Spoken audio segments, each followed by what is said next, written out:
Queridas almas e irmãs, que possa Jesus, este sol de amor e ternura que aquece, ilumina as nossas almas, prosseguir nos envolvendo na sua paz e no seu amor.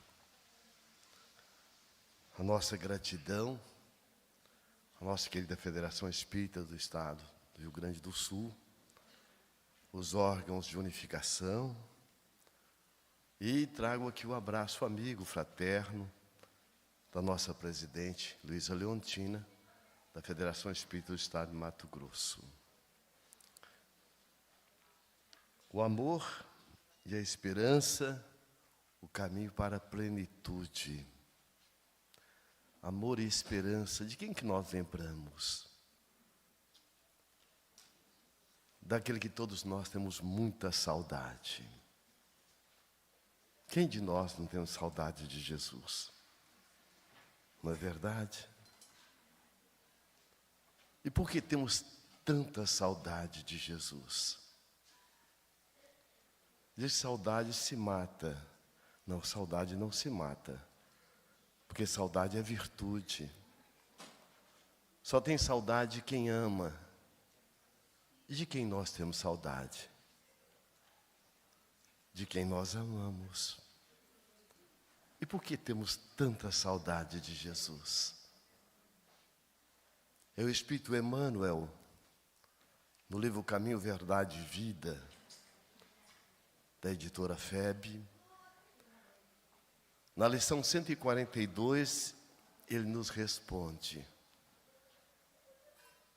O querido Emmanuel, através do nosso querido Chico Xavier, ele diz que depois de Deus, que é uma presença permanente diante da sua criação e das suas criaturas, é Jesus.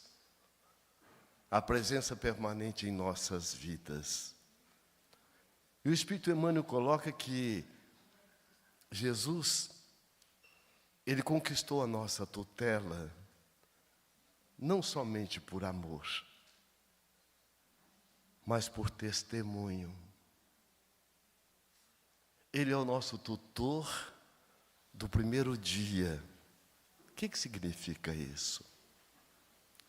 Vallon, que é um sociólogo francês, psicólogo, ele coloca que, em sintonia também com Piaget, que toda criança tem necessidade do adulto socializado para inseri-la no social. Então, parafraseando esses teóricos, nós podemos dizer, todos nós temos muita necessidade de Jesus. Ele é o nosso tutor do primeiro dia, o que significa que antes que nós chegássemos à categoria de espíritos, Jesus já nos aguardava amorosamente para tutelar a nossa viagem, nos orientando e nos amparando na busca da nossa angelitude. Jesus, ele é imprescindivelmente o remédio para todas as nossas almas. É o alento para todas as nossas dores. Eu me recordo que ao término de uma palestra, Jesus, modelo e guia da família. E quando nós falamos sobre Jesus, nós nos conectamos com a sua energia amorosa. Assim como nós, ao colocarmos uma planta na sombra, ela faz o fenômeno do fototropismo, buscando o sol para manter a vida. Nós estamos guindados a Jesus pelo tropismo do amor. E ao término da palestra, quando descemos, chegou uma senhora e disse: eu nunca imaginava um Jesus como a doutrina espírita está dizendo.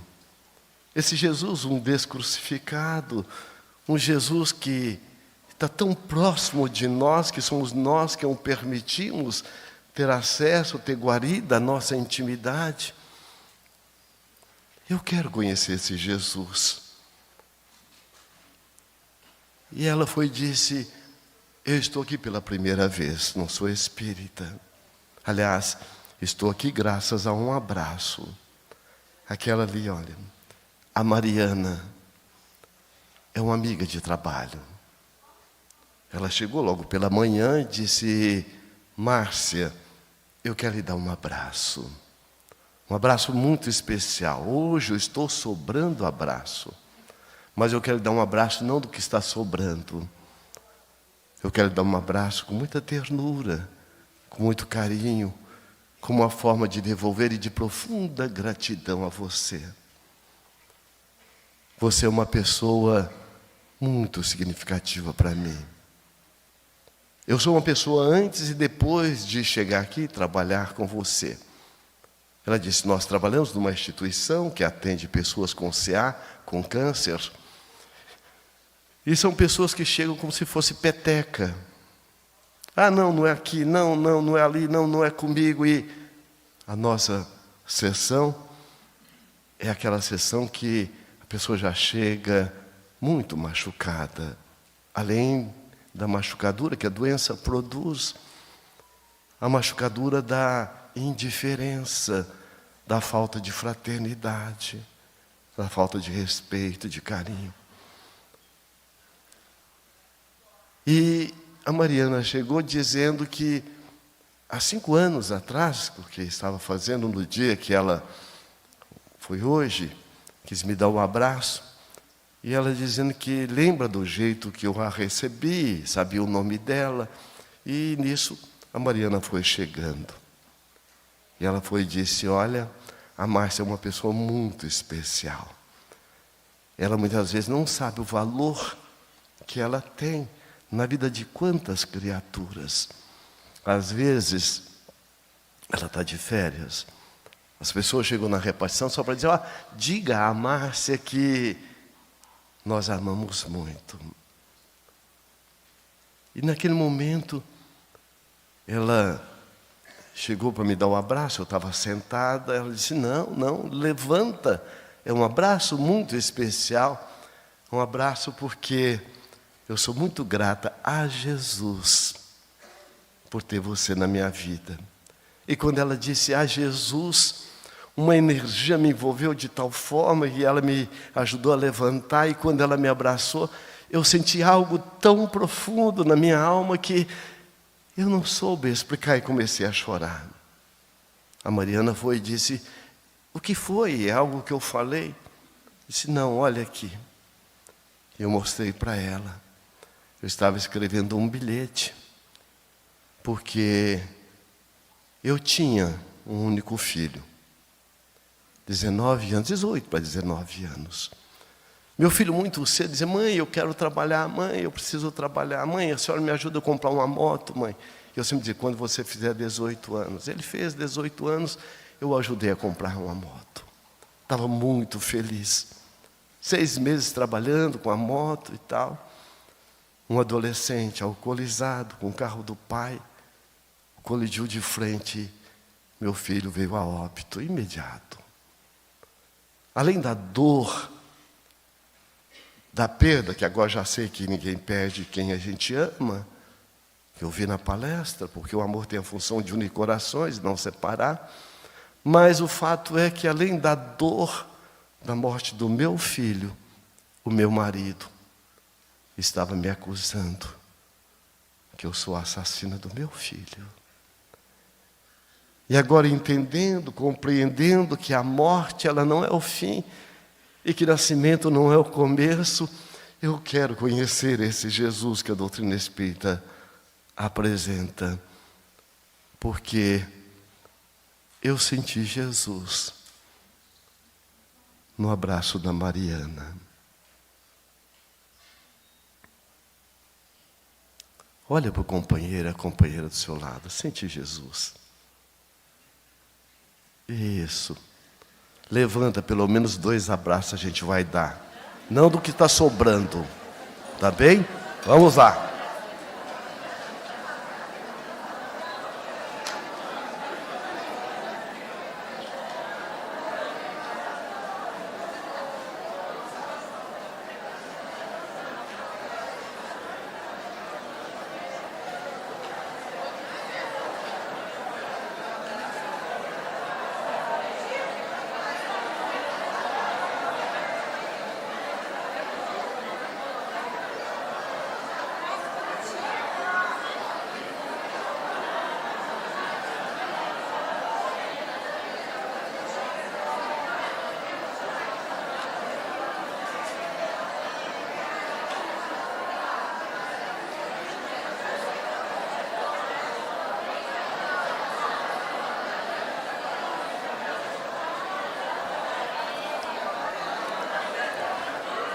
Que beleza, né?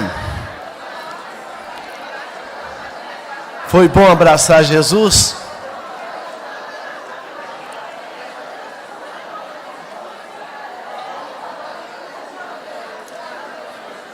Muito bem. Isso, depois pode abraçar à vontade, viu?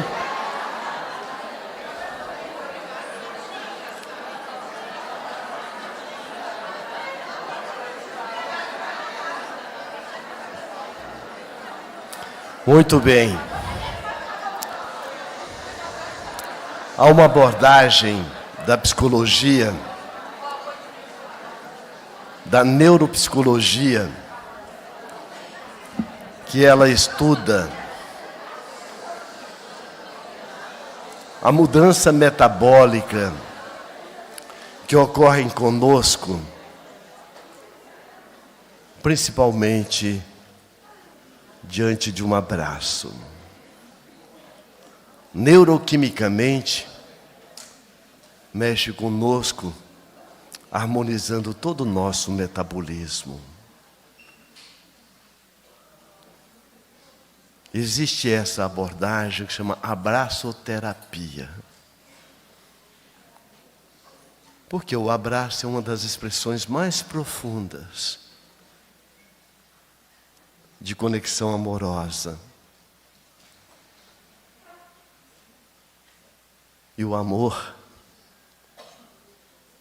é a alma da vida.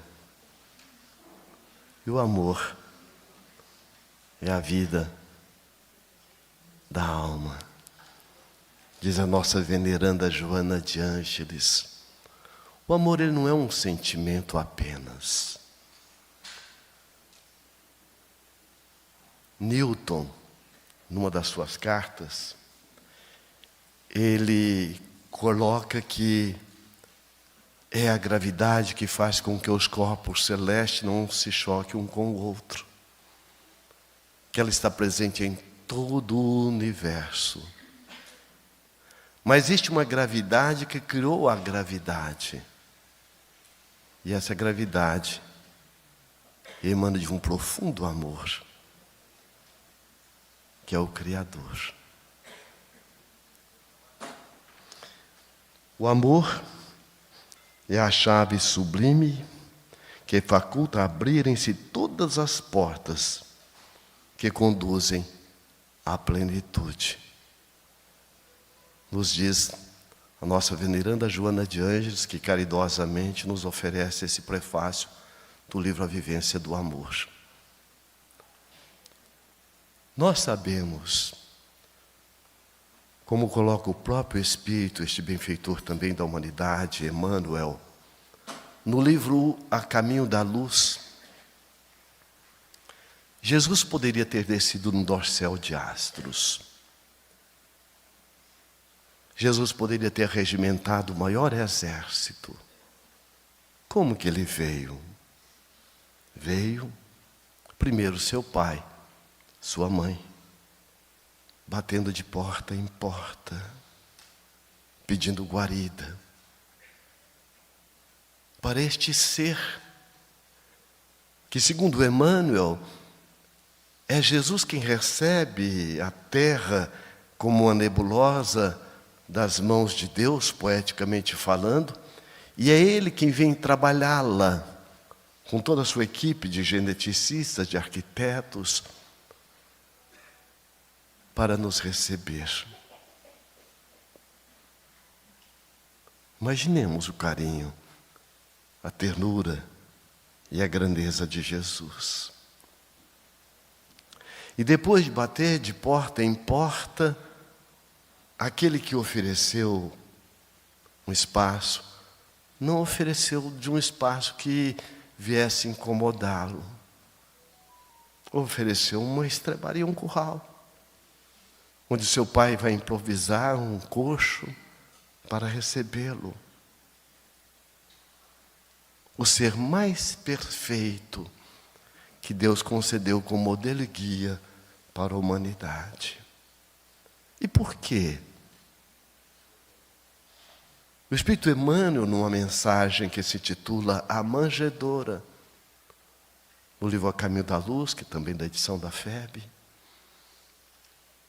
ele coloca que Jesus veio inaugurar para a humanidade, com o símbolo da manjedoura, a era da humildade.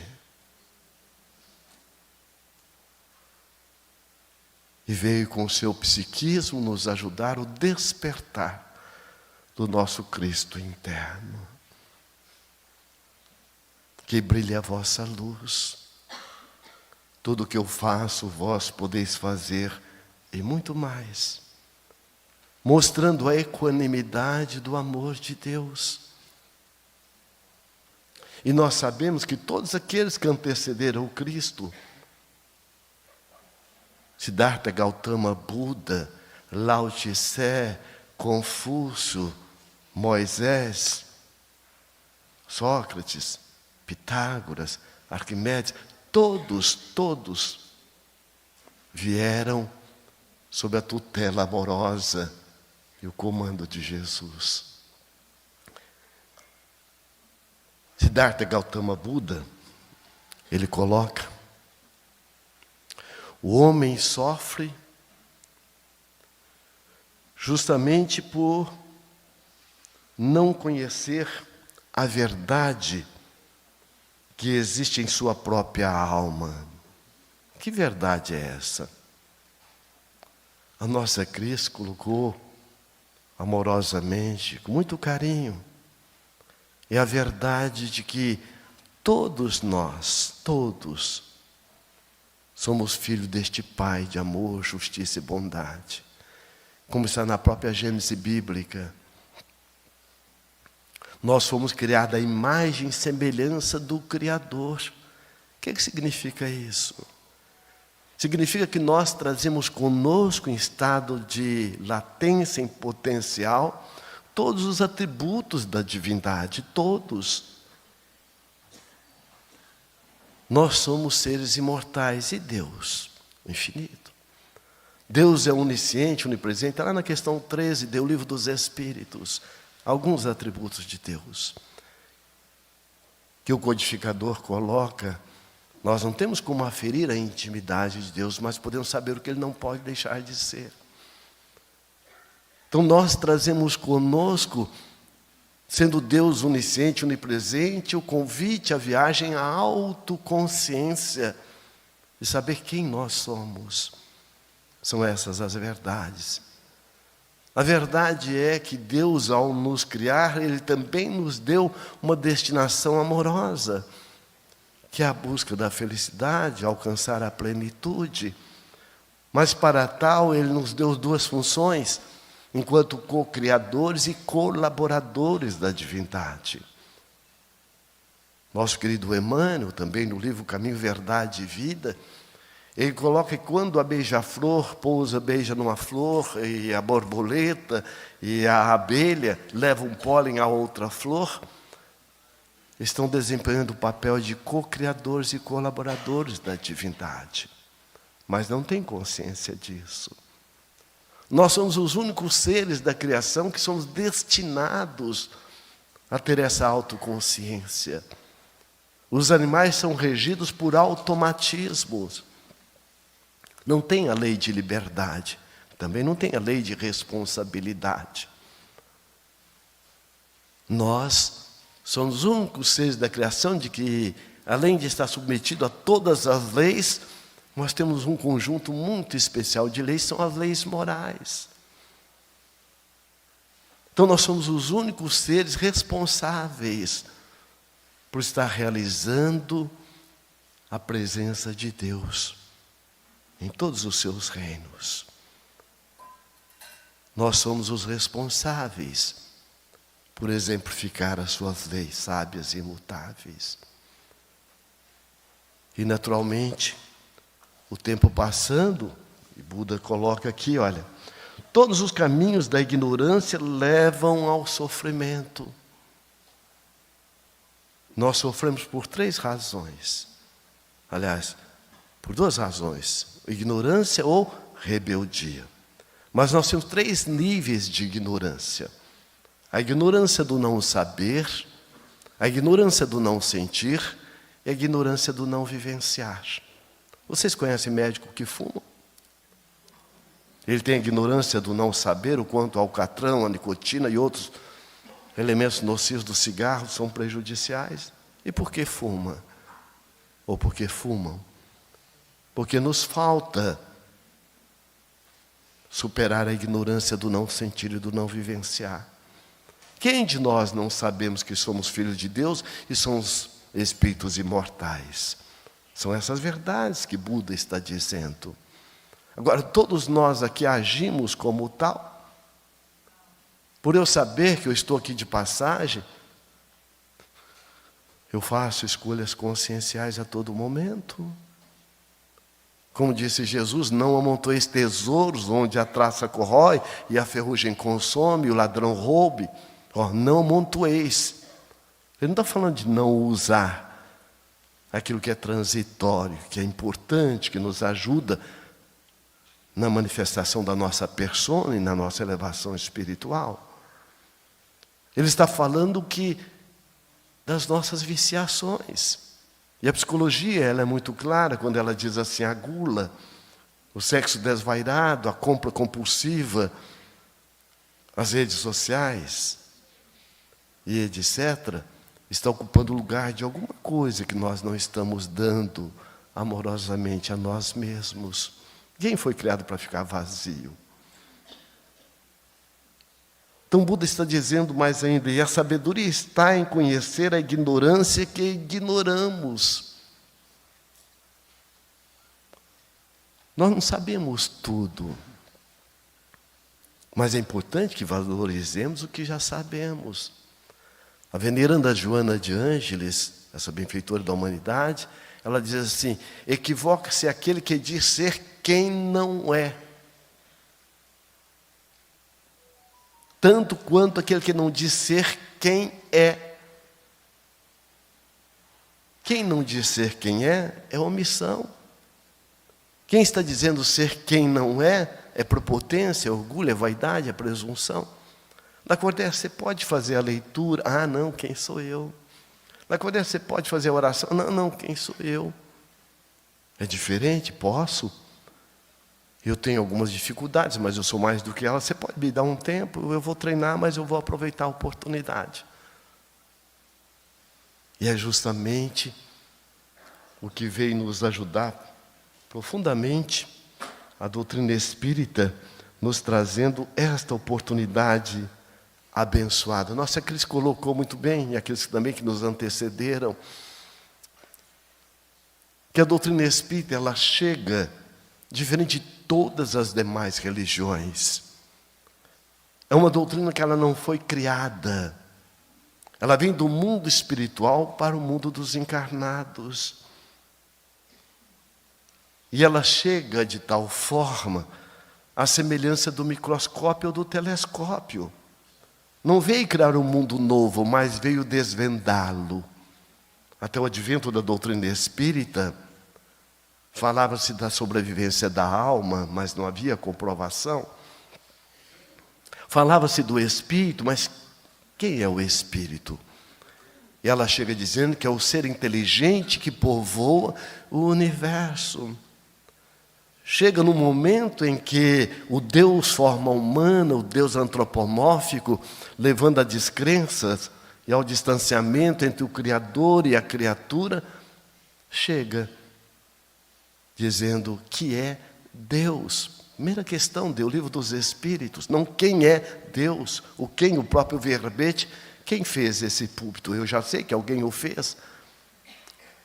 O codificador, um eminente pedagogo, discípulo de Henri Pestalozzi, ele trouxe toda essa amabilidade, toda essa percepção do ser que ama no que faz, no que tem, no que está. Porque até Henri Pestalozzi, a criança era tida como sendo uma menina adulta. É com Henri Pestalozzi, que é um dos pais da pedagogia moderna, que chega dizendo, olha, educar é coisa do coração. E foi justamente nesta fonte que o codificador foi beber como o professor Hippolyte Lyon Denis Arrivaio.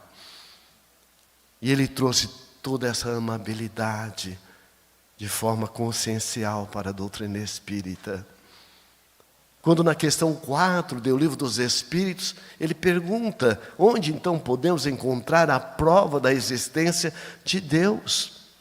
E os maiorais respondem: no axioma que aplicais à vossa ciência, não há efeito sem causa. Mostrando, portanto, que ninguém está aqui porque caiu de paraquedas. Ninguém está aqui de improviso.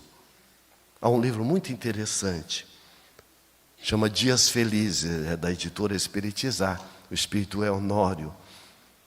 Há uma mensagem que se intitula Contratos Espirituais. Nesta mensagem, o benfeitor coloca que todos nós temos conosco, gravitando em torno das nossas vidas, corações amorosos que já alcançaram essa altitude do amor, e sendo o amor esse néctar que une os corações e não separa, essas almas queridas estão sempre tutelando, com o verdadeiro satélite de Jesus, a nossa caminhada. E muitos de nós, ou seja, nós na maioria, somos guindados por essas almas tão queridas que às vezes não tínhamos crédito para reencarnar. E eles nos emprestaram. E além de nos emprestarem o crédito, nos ajudaram na nossa programação reencarnatória. Então, nós temos uma programação que está na horizontal da vida, ligada aos nossos diversos papéis. O papel de pai, de mãe, de professor e assim sucessivamente. Nos nossos papéis, nós poderemos ser substituídos. Eu, enquanto voluntário na casa espírita, se eu deixar de ir lá, outro vem me substituir, e como Nosso Senhor não troca nada 6 por meia dúzia, vai ser sempre pelo melhor. Mas o propósito é a virtude que nós viemos desenvolver, cada um de nós, que a nossa Cris colocou muito bem e amorosamente. Ela é pessoal e intransferível. Eu sei que muitas vezes nós ficamos questionando, né? Mas por que eu estou nessa situação? Por que... E às vezes não nos damos conta que essas situações são as responsáveis para o nosso aprimoramento espiritual. Então o propósito é a virtude que nós viemos desenvolver com o que nós fazemos. Eu venho de uma família de 14 irmãos. Imagina, numa cidade sudoeste de Goiás. Eu achava que eu nasci errado naquela família. Porque eu tinha uma vizinha que tinha um único filho. Meu colega de capetagem.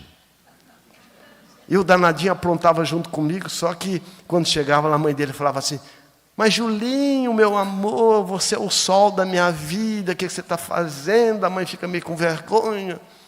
E abraçava ele, beijava. Eu falei: meu Deus, minha mãe nunca me chamou nem de vagalume. E quando eu chegava em casa, ela era cheia de psicólogo de trás da porta. Varinha de marmelo, de goiabeira. Não é? E eu falei: meu Deus, onde é que eu nasci? E aí nós vamos perceber programa e propósito. O programa está ligado ao ter, fazer e estar. O propósito é o nosso DNA espiritual. É como eu faço. E eu me recordo que estudando num grupo escolar, numa periferia lá, uma cidade sudoeste de Goiás, tinha uma professora, todo mundo tinha medo dela, porque eu aprendi até uns passinhos de balé, porque ela puxava a orelha da gente, a gente ficava na ponta dos pés, quebrar régua, ficar no canto ali com aquela chapeuzinho de esses cones que põe aí na rua aí, um chapeuzinho de burro, e a tabuada. Tinha um tal dos 9 fora, que eu não sei para que serve. Mas, passado um tempo, ela ficou grávida. A sala toda tinha o maior medo dela. Joana de Ângeles, no Ser Consciente, e no livro Amor, Imbatível Amor, ela nos fala, tomando como referência Roberto Assagioli, que fala da persona e da subpersonalidade. Lacordaire é a persona, mas eu já fui o José, já fui o Manuel, já fui a Maria. São minhas subpersonalidades. Mas eu sou um espírito imortal, que é o médico interno. É onde está a consciência, que é a voz de Deus dentro de nós. Como Kardec pergunta, onde se encontra escrito a lei de Deus? Na consciência. O fato é que essa professora, ela tinha uma criança ferida. Anota aí. Aquela dor que é minha, que eu tenho. Se eu não cuido e eu não dou atenção, ela vai doer no momento inadequado. Ou eu vou descontar em quem não tem nada a ver com isso. Então essa professora tinha uma criança machucada. Por isso que ela nos machucava.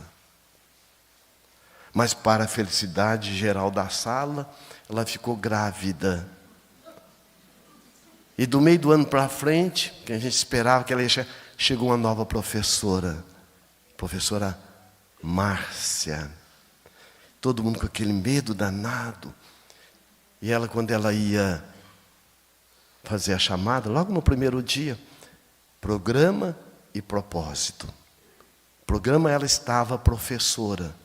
O propósito é o jeito de exercer o que fazemos, que temos e que estamos. E naquele momento, ela olhava, Antônio, é você? Muito bom, que bom, vamos estar juntos, viu? José, você, que bom, olha, pode contar comigo. E meu nome escreve Lacordaire, pronuncia Lacordaire, eu não sabia disso. E ela foi e disse, Lacordaire. Falei, meu Deus, será que é comigo, que não é comigo? Como é que eu vou falar? Porque vai que ela vai me... Ela falou, Lacordaire. E eu fiquei... Ela falou, Lacordaire. Professora, sou eu. Nossa, seu nome é muito bonito. Aquilo ali, na psicologia, chama transferência ou projeção. A partir dali, passei a amar o meu nome. Ela disse, seu nome escreve Lacordaire e pronuncia Lacordaire. Eu não entendi muito bem, mas eu gostei. Mas o mais interessante, a gente sentava de dois. Ela pedia para a gente chegar mais pertinho do outro. E pegava na mão e ajudava nas contas. Ajudava a escrever. Eu estou falando aqui, eu estou sentindo o perfume dela. O cabelinho Chanel. Aquelas unhas toda pintada. Aquela saia prensada. São pequenos, grandes momentos da vida da gente. Propósito. E depois, no outro dia, ela escrevendo o meu nome, ela pegando na minha mão, eu chego a sentir. Ela disse, olha, seu nome, você precisa treinar mais.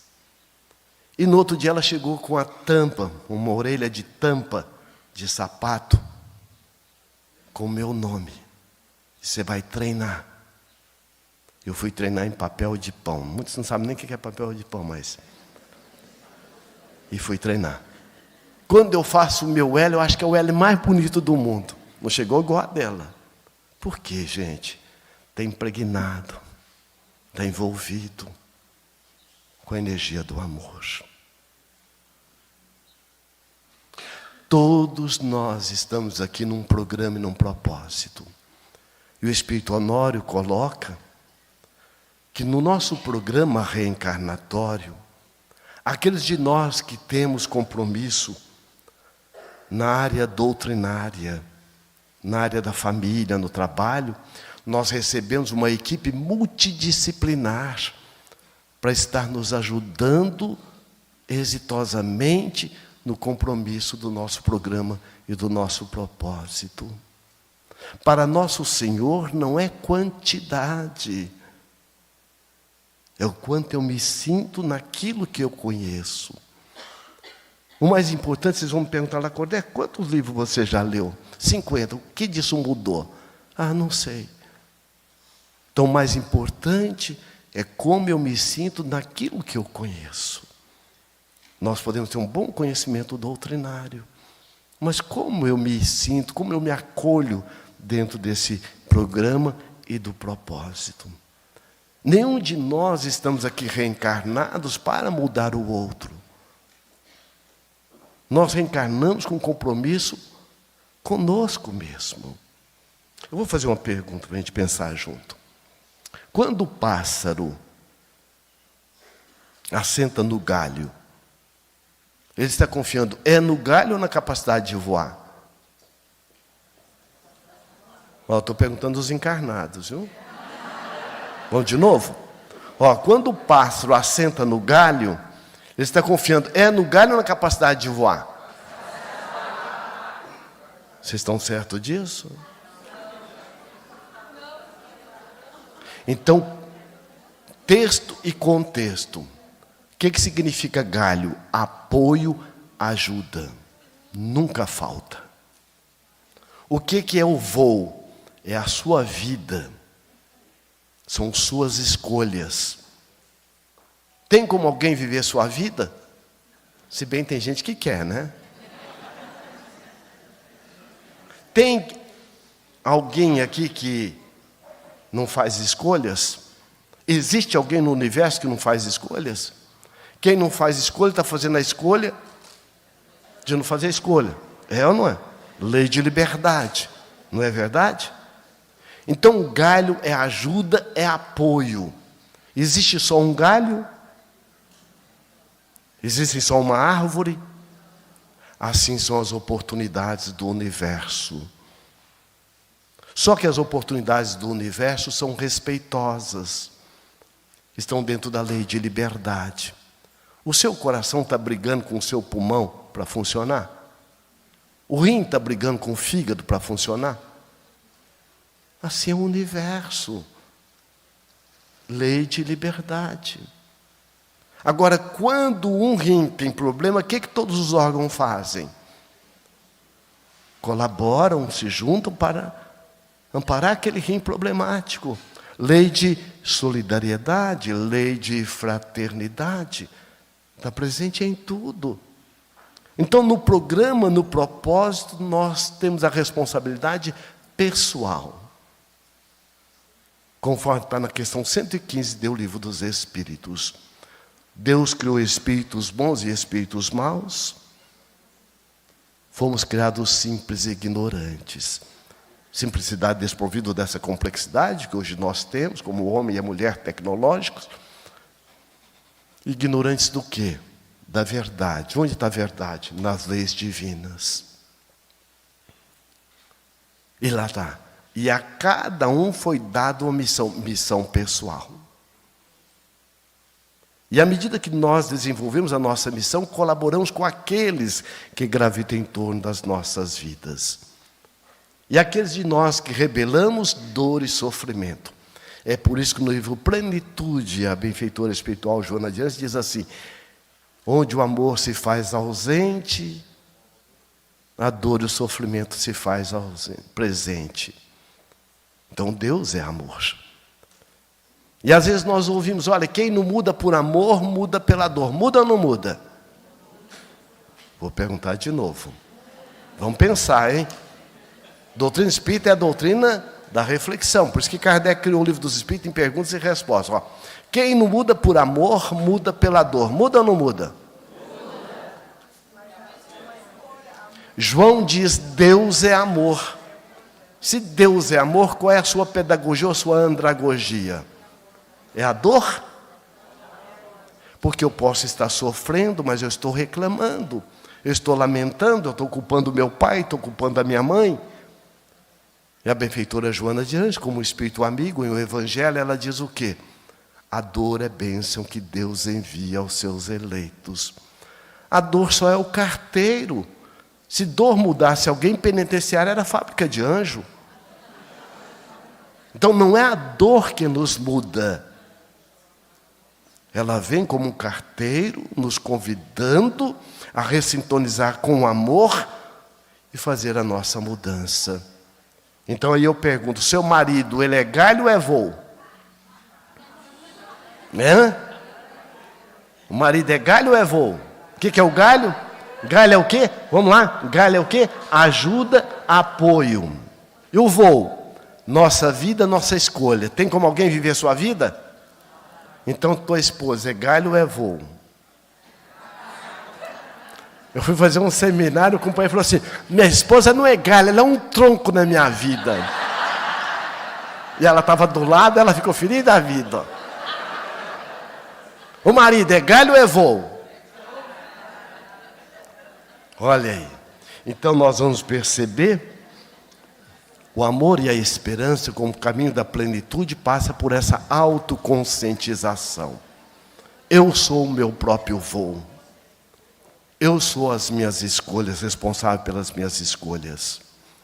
E aí nós vamos entendendo a importância que tem de nós estarmos aclarando em nós o nosso programa reencarnatório. Amorosamente e com esperança. Quando o benfeitor espiritual Emmanuel nos apresenta no livro Paulo e Estevão, a grande chave que faltou à humildade de Saulo naquele momento, foi quando Estevão coloca que Jesus é a chave, Moisés é a porta. Do que serve a porta se não tem chave para abri-la? Vai arrombá-la?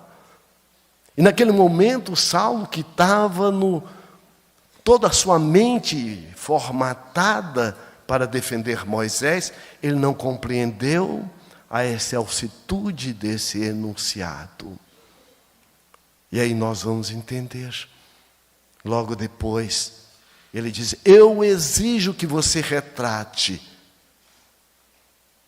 o que você acabou de dizer.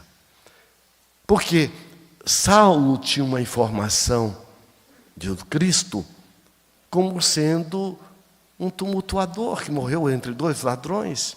Faltou a humildade, por isso que Buda diz, olha, nós sofremos porque não acolhemos a ignorância que ignoramos. Ele tinha aquela ignorância de quem realmente era aquele Cristo.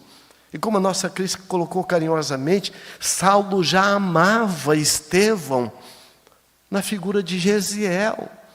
Olha a programação espiritual, programa e propósito. Então muitas vezes pelo orgulho, pela vaidade, pela presunção, nós fazemos desvio de rota do nosso programa reencarnatório. Mas naquele momento, quando o Saulo diz, eu lhe exijo em nome do Sinédrio, olha o que é quem tem o amor e Jesus como a sua referência, como o caminho da plenitude. Ele diz, amigo, eu reconheço que o Sinédrio tem 1000 meios de me fazer chorar, mas não reconheço uma única condição para renunciar a Jesus. O que é isso, gente? Fé convicta.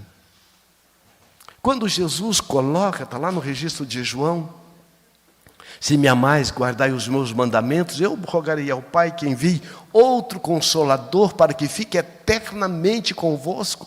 E chegou a doutrina espírita como sendo o Consolador prometido por Jesus.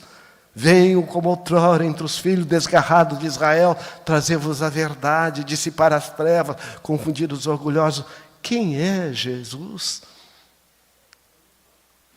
É o mensageiro do amor que volta, como diz Joana adiante, o peregrino do amor que volta, como ele prometeu. E no trabalho doutrinário, nós temos 3 funções fundamentais.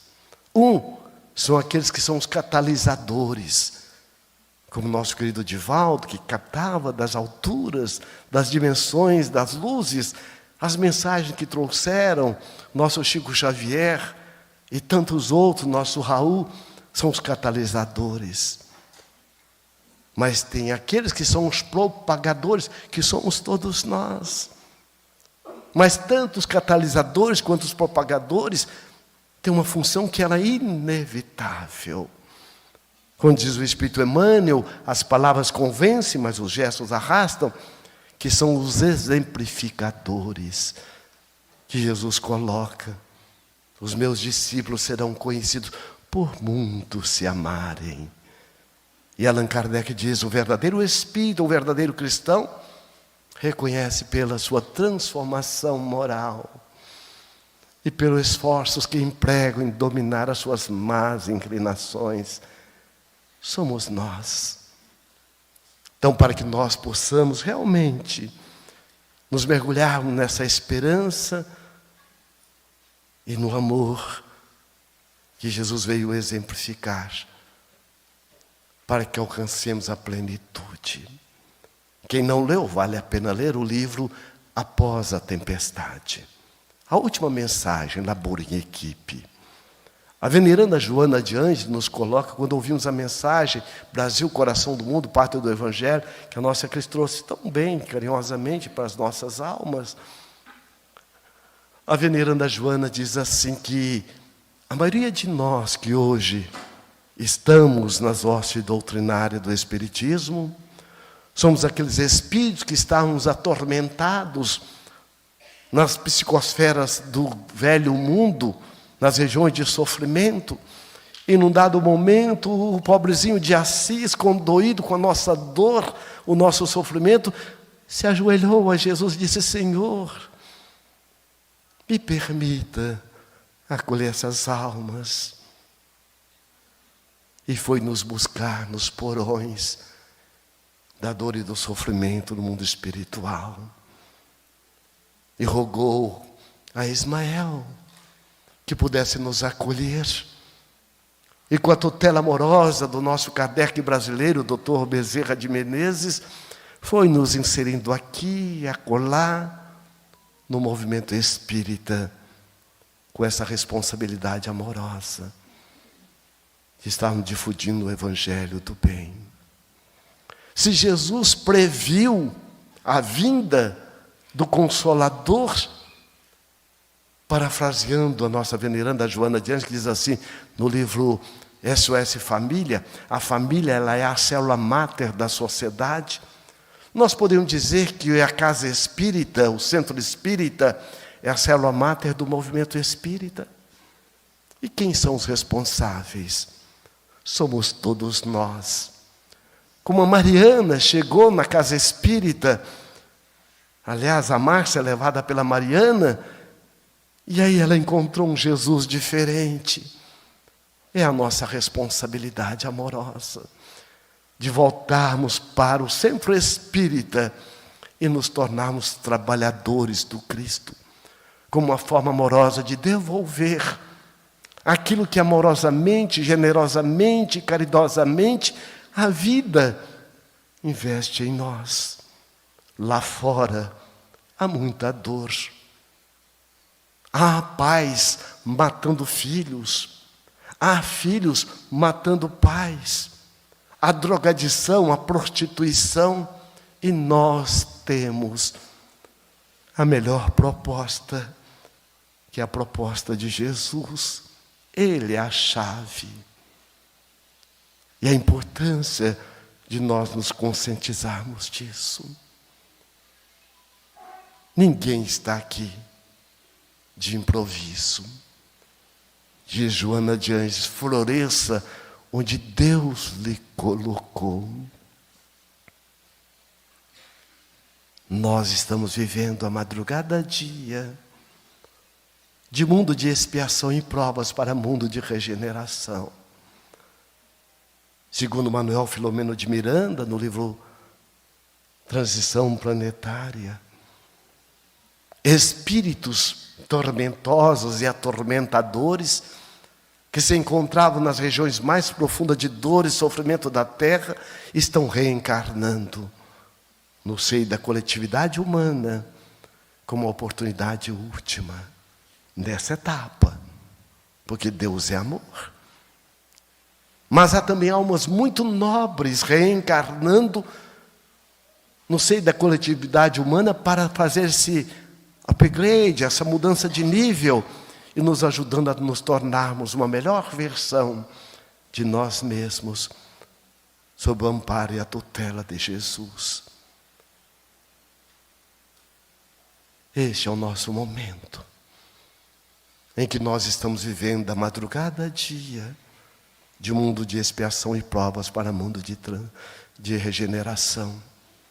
E cabe aos espíritas, não porque somos os melhores, porque perante a divindade todos somos iguais, potencialmente falando, todos somos filhos, mas cabe a nós a responsabilidade, através das nossas atitudes, estarmos levando, como fez Mariana.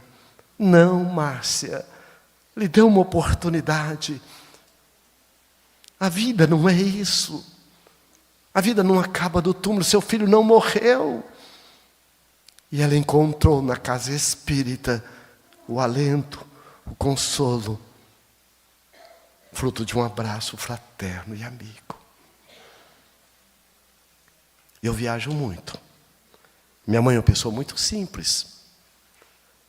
Ela tinha um problema auditivo, e meus irmãos colocaram uma lâmpada, quando o telefone tocava, para ela ver também. E eu estava viajando em Guarantã do Norte, lá na divisa do Pará, perto onde o avião da Gol caiu, perto da Serra do Cachimbo. E eu sou o único que moro fora, meus 11 irmãos moram tudo em Brasília. Eu sempre ligava para minha mãe, uma pessoa muito simples, e achava ainda naquele espírito de pobre, né? E não de pobreza, porque há uma diferença. Tem um livro católico que diz como criar seu filho com o espírito de pobre, não de pobreza. O que o pobre faz com a comida que sobra do almoço? A roupa do mais velho. Estou vendo que tem muita gente aí na minha toada também, está vendo? E aí o telefone, eu toquei nada. E sempre quando eu ligava para minha mãe, ela falava assim, não, meu filho, vamos desligar, o interurbano está muito caro. Eu falei, não, mãe. E minha mãe nunca tinha falado comigo, saudade. Eu falava, mãe, que saudade da senhora. Tá bom. E quando eu liguei, nada. Eu falei assim, ela vai atender. 10 minutos depois, eu toquei. Ela atendeu. Quem é? Mãe, é o Lacordaire. Ela me chama Lacordaire. Ô, meu filho, que saudade de você. Pronto, aí eu fiquei. Eu estava varrendo as folhas lá embaixo, uma coisa dentro de mim falou para eu ficar perto do telefone que você ia tocar. É o amor. É a afetividade. É as nossas ligações. O filho, quando nasce, a neurociência comprova, perde o cordão umbilical físico, mas não perde o cordão umbilical do amor, que é pela eternidade, porque o bem não tem vencimento. O bem é para sempre, por menor que venha a ser. E aí eu falei, que saudade, mãe, conversamos. 2 meses depois, minha irmã fala, olha, minha mãe está com câncer. E como eu tinha muita vontade de abraçar, eu sou um pouco abraçador, quando criança, como minha mãe não me abraçava, e a minha vizinha tinha lá o Julinho dela, eu falei, eu vou abraçar minha mãe. Eu fiquei, em que momento que eu vou fazer isso? Na hora do almoço, imagina se ela deixasse a panela queimar. E eu peguei, cheguei por trás, o que é isso? Eu já estava lá no quintal. E a criança sabe, quando não é sim, quando sim é não, eu fui abraçar. Que é isso? No terceiro dia, meu filho, o que foi? Falei, mãe, a dona Joana, ela abraça o filho dela, ela diz isso. A senhora nunca me abraçou? Já. Não abraçava meu filho escondido. Depois a gente fala. E ela foi contar. E aí a gente vê a importância que tem, é uma lei da física, quem tem mais dá para quem tem menos. Por que exigir do outro? Deus não criou ninguém faltante, nem coitadinho, nem incapaz. Por isso que Jesus disse, eu não vim para ser servido, eu vim para servir. Porque quem quer ser servido está numa infantilidade psicológica ou espiritual. E ela contou porque que quando ela tinha por volta de 6 aninhos, a mãe a deu para a tia, que não tinha filha, era casada, para poder estudar. E quando ela, por volta dos seus 8 anos, fez um coraçãozinho, Dia das Mães, foi abraçá-la, disse: que bobeira é essa? Vai me abraçar? Eu não sou sua mãe. Pegou o coraçãozinho, embolou. Olha o trauma. Trauma, o fato já passou. Mas a energia psíquica e emocional fica no perispírito. Daí quando o Carl Gustavo Jung diz assim: quando nós nos acolhemos na nossa fragilidade, nós nos fortalecemos. Quando a negamos, nós nos enfraquecemos. E quem de nós não temos uma dor na nossa alma para buscar Jesus como sendo o bálsamo? E ela foi e disse: não, mas eu gosto. O fato é que para mim, para baixo, eu sou o 7º. Meus irmãos são tudo abraçadores. Os outros parecem múmia quando a gente abraça. Mas o fato é que minha irmã foi e me ligou: olha, a minha mãe está com câncer. E ela está nas últimas, está esperando você. Quando eu cheguei no hospital, ela já não mexia nada. A minha irmã disse: mãe, olha quem chegou aqui. O Lacordaire. Eu sentei na beira da cama, como eu sempre fazia, porque eu a visitava de 2 em 2 meses. Peguei a mão, beijei e disse: ô mãe, benção mãe.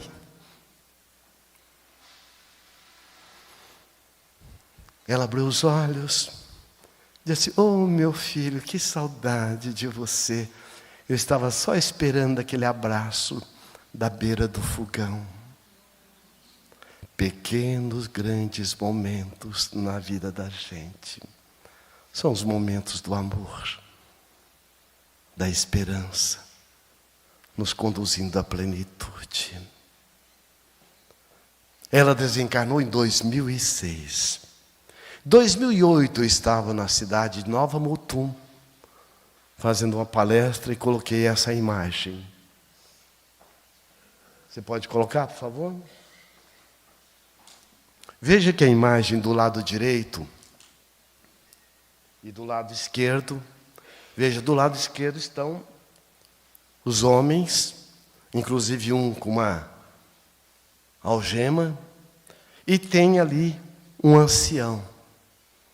A neurociência coloca que o lado esquerdo do cérebro é o lado racional. Então o medo, a insegurança, a rejeição, o abandono é fruto da nossa autocensura, da nossa autocrítica. Então é importante que nós nos acolhamos. E do lado direito nós vamos perceber que são as mulheres. Mas tem um ancião como um símbolo da sabedoria com um cajado. E tem uma criança. É o lado da entrega, da afetividade, é o lado do amor, é o lado da esperança. Aquela criança vai chegar a um ancião. É a esperança que a doutrina espírita nos traz de Jesus de volta. E Jesus ao meio, como sendo imprescindivelmente o remédio para todas as nossas almas. Mas o fato é que quando eu coloquei a imagem, e para minha emoção, meu olho vem adentrando ao salão, meu pai, que desencarnou, eu tinha 13 anos de câncer, abraçado com a minha mãe. E quando vai adentrando, eu fiquei muito emocionado, e adentrando também, como nós estamos vendo aqui agora, espíritos familiares nos abraçando. Porque esse é um espaço terapêutico, um espaço que nós estamos falando sobre Jesus. Nós estamos falando do amor, que é o alimento das nossas almas. É a alma da vida e a vida da alma, é o amor. É compreensível que nós estejamos sendo abraçados por esses entes queridos. Mas quando ela chegou, ela me abraçou e disse: meu filho, agora eu entendo o que você vem fazendo. Eu fiquei muito emocionado. E ela foi e disse: eu roguei a Jesus, junto com seu pai, que dentro do possível, como é o trabalho do bem, nós estarmos juntos com você.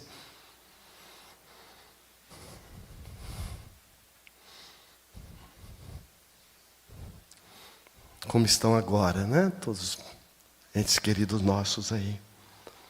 Mas ela foi e disse: mas meu filho, eu tenho um recadinho de mãe para um filho, e de coração para coração. Lembre sempre que você está num trabalho que precisa muito de você. Mas você muito mais precisa do trabalho. E naquilo eu fiquei meio que confuso, e o público, e ela foi e disse: não pode socializar o que eu estou lhe falando, porque é uma mensagem de coração para coração. Aí eu fui e disse: olha, eu estou aqui sentindo a presença amiga de um espírito amigo. Eu não contei os detalhes, que está me dizendo aqui algumas coisas para todos nós. O fato é que a minha mãe foi e disse assim: lembre-se que você está num trabalho que não te pertence. Ninguém está aqui para te ouvir. Estão aqui para ouvir Jesus. E se você faz promoção pessoal, você está roubando o tempo de falar sobre Jesus. Você é a semelhança de um garçom. Você está numa festa que não te pertence. A festa é do Cristo. Está vendo? Todos esses convidados são os convidados de Jesus. E o que você tem na bandeja também não é seu. São os ensinamentos dos benfeitores de Kardec e de Jesus. O que você tem seu é só o seu jeito de oferecer. Então busque sempre exercitar a humildade para você ser convidado para as festas de Jesus e com Jesus. Porque não são muitas festas, não são todas as festas que estão em nome do Cristo, Ele vai estar lá. Só aquelas que estiverem permeadas pela sinceridade de propósito e com foco no trabalho do bem. E me abraçou. Fiquei muito emocionado, como estou agora. E foi e disse: você se recorda do encontro de Jesus com Joana de Cusa? E quem de nós não recordamos? Como diz Humberto de Campos no livro Boa Nova, aquela mulher que vivia além do seu tempo. Uma mulher extraordinária. Mas tinha um conflito de ordem familiar, como a maioria de nós. E como diz o Espírito Emmanuel, antes de qualquer problema, a ajuda sempre chega na frente. Aquela que a ajudava nos afazeres domésticos foi e disse: Dona Joana, passa por Cafarnaum um homem incomparável. Um homem que diz que todos nós somos filhos de um pai de amor, que há várias moradas no seu reino. Aqueles que têm fome e sede de justiça, nele encontrarão o aconchego. Vamos ouvi-lo, Dona Joana. Naquela tarde, noite de primavera, Joana de Cusa, disfarçada como dama da sociedade, foi e se misturou ao povo. E quando ela ouviu: vinde a mim, todos vós, que achais sobrecarregados e oprimidos, e eu vos aliviarei. E aprendei comigo, que sou manso e humilde de coração, e encontrareis descanso e repouso para a vossa alma. Aquelas palavras do Cristo eram quais gotas de orvalhos no deserto de dor e sofrimento de Joana. Mas quando nós agimos em sintonia com a força da vontade, nós nos determinamos. E Joana de Cusa, naquele momento, tomou uma decisão: eu quero conhecer esse Jesus. E soube que naquela tarde e noite, Jesus estaria na casa de Pedro. E quando ela bate à porta, ela ouve aquela voz terna, canora, sonora e amiga. Entre, Joana, entre. E que ela olhou, é Jesus. É Jesus. E naquele momento, Jesus, tocando suavemente as suas mãos, aconchegando carinhosamente ao peito, como faz com todos nós, olhando nos olhos de Joana de Cusa, que é a janela da alma, foi disse, quando ela perguntou, mas Senhor, o Senhor me conhece? Oh, Joana, minha filha, eu sou o bom pastor. E o bom pastor conhece todas as suas ovelhas, nominalmente. O seu nome, o seu, o meu, o de todos nós, nos encontramos no coração de Jesus, nos pedindo, a semelhança do pobrezinho de Assis, que emocionadamente diz, ó Senhor, fazei-me instrumento da sua paz. Que Jesus nos abençoe e guarde no seu amor. Gratidão.